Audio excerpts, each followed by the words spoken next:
โอ้ขอป่ายเว้ย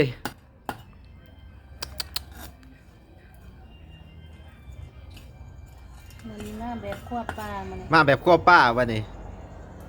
พอได้เบิ่งกะฝากติดตามหน่อยเด้อฝากกดไลค์กดแชร์ให้แน่เด้อป้า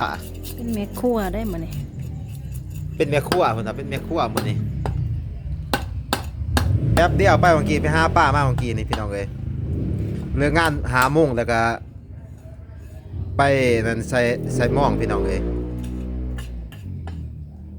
ไปอย่าคอมเมนต์มาเด้อ FC ทุกคนแซ่บๆน้ำบาวสมบัติทอดเนาะพี่น้องเนาะผู้ที่ทอด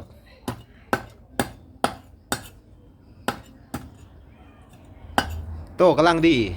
มองหาเส้นพี่น้องเลยโอ้ข้าวเหนียวห่อนๆคักๆหมดแล้วเด้มื้ออื่นเช้าอาหารมื้ออื่นเช้าพี่น้องเลย